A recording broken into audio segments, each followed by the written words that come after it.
puso un tuit en el que decía: este es el claro resultado de los gobiernos de izquierda como el de Petro y Claudia López en Bogotá, porque supuestamente el Tren de Aragua, este grupo ilegal, estaría amenazando pues a comerciantes. Lamentable, claro, hay que tomar decisiones y actuar sobre ese tema para eliminar esta amenaza del Tren de Aragua, listo.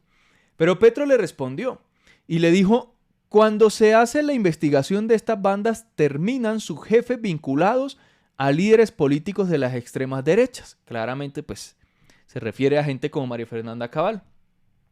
La senadora podría investigar para su control político el caso de Pereira. Primero le mete una humillada, porque es que por lo general la extrema derecha termina aliada, cuando hace una investigación están aliados de todos estos grupos ilegales. Segundo, Petro mencionaba el caso de Pereira antes de que saliera la investigación de RTBC y la revista Raya.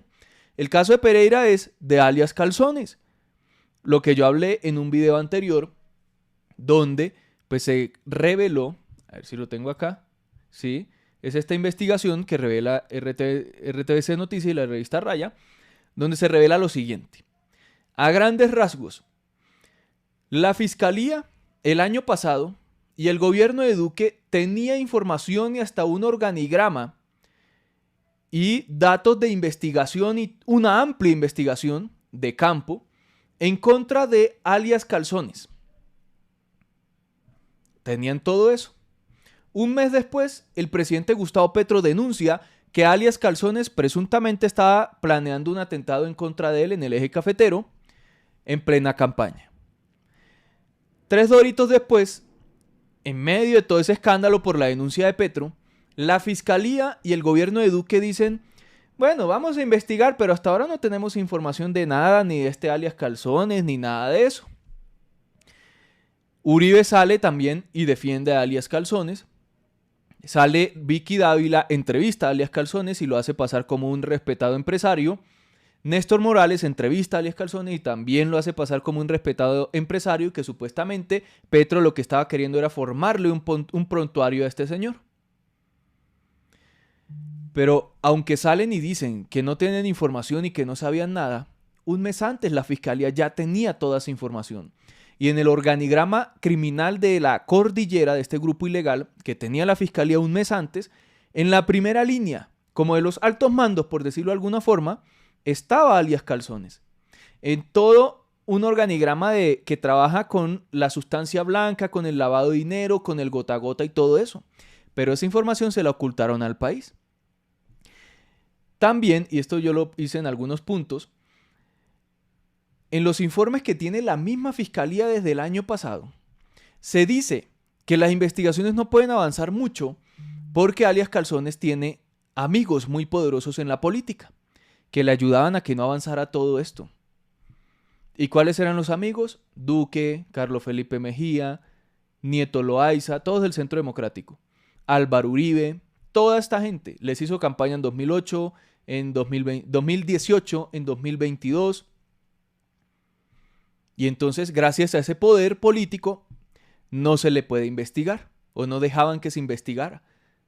Todo esto se lo ocultaron al país. Eso es lo que Petro se refiere al caso de Pereira. Y lo peor es que Álvaro Uribe hace un mes estaba por allá en Pereira haciendo campaña por un personaje, un político del Partido Liberal a la alcaldía, y al lado estaba alias Calzones, muy sonriente con Uribe, hablándole al oído, trabajando en la campaña de Pereira. Aun cuando en la fiscalía está todo el organigrama, investigaciones, todos los datos, todo.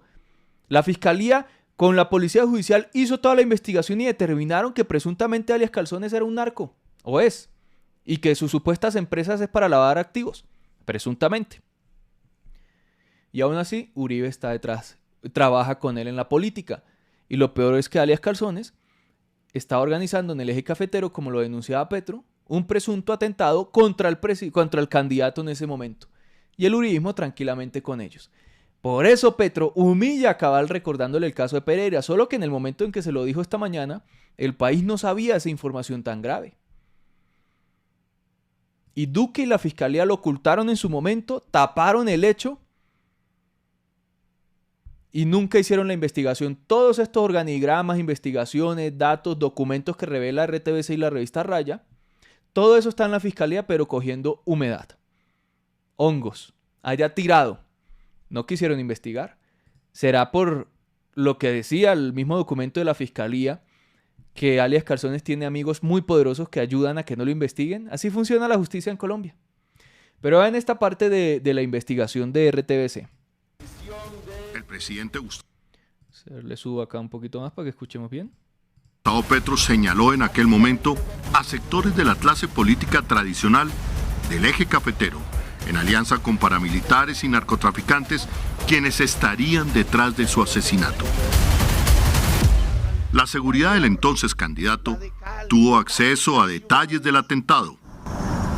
Sería en el municipio de Dos Quebradas, en la comuna Ciudadela del Parque, y los sicarios, dos de ellas mujeres, habrían recibido 2.500 millones de pesos de adelanto.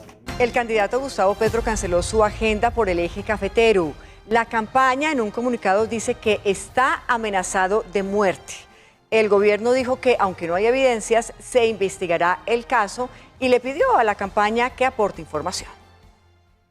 La presunta amenaza dada a conocer por la campaña de Petro argumenta suspensión de su agenda en el eje cafetero por seguridad. De acuerdo con la labor realizada por el equipo de seguridad que recibió la información de primera mano de fuentes en la zona, el grupo criminal La Cordillera estaría planeando atentar contra la vida del candidato presidencial Gustavo Petro Urrego. De inmediato, el gobierno nacional argumentó que la campaña del candidato y de su fórmula vicepresidencial cuentan con un esquema de seguridad robusto. No existe ninguna evidencia a este momento de una amenaza por parte del grupo delincuencial organizado de La Cordillera. El gobierno instó a la campaña de Petro a entregar información para seguir adelantando las investigaciones respectivas sobre esta denuncia. ¿Para qué? Pidieron todo eso, negaron que cualquier cosa estuviera pasando porque el presunto involucrado y detrás de todo era el amigo de Duque que les hizo campaña, amigo de Uribe, que hoy hacen campaña todavía, y un poderoso supuesto empresario del eje cafetero. Pedían todos los datos, la información a la campaña de Petro, pero ¿para qué? ¿Para archivar todo eso, tirarlo por allá y no hacer ninguna investigación? Increíble. Yo pregunté en Twitter, ¿por qué la Fiscalía no ha avanzado en todo esto, aunque desde hace casi 2 años tienen en detalle las investigaciones contra Calzones y muchos personajes de La Cordillera? ¡Qué locura!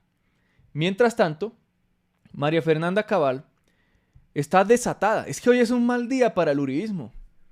Lo de Uribe a juicio, esta investigación que revela cómo se confabuló presuntamente la Fiscalía, el gobierno y Calzones para tapar algo que era muy grave y es presuntamente el plan para quitarle la vida a un candidato presidencial que iba a ser presidente. Con los falsos positivos, los hornos, todo lo que se está revelando. Petro sí ha dicho, acá se va a revelar y se está revelando y se va a empezar a contar muchas verdades que han tapado los poderosos durante mucho tiempo. Y Cabal sale y dice, qué pesadilla estos comunistas que solo piensan proteger la destrucción de los bienes de otros. Por ellos Colombia no avanza, son un lastre social. Utilizando el mismo discurso de los fascistas violentos que ha tenido la historia de Colombia y lo mismo que sucedió con los paramilitares que estigmatizaban a campesinos para quitarles la vida junto a los militares para después presentarlos como falsos positivos pasándolos como guerrilleros. Estos mensajes lo que hacen es eso, estigmatizan una parte de la sociedad para que se justifique genocidios en cualquier parte del mundo. Y es lo que ha pasado en la historia. Pero eso lo evidencia el desespero que se tienen. Colombianos, hasta acá este video. Gracias por ver. Nos vemos en el próximo. Adiós.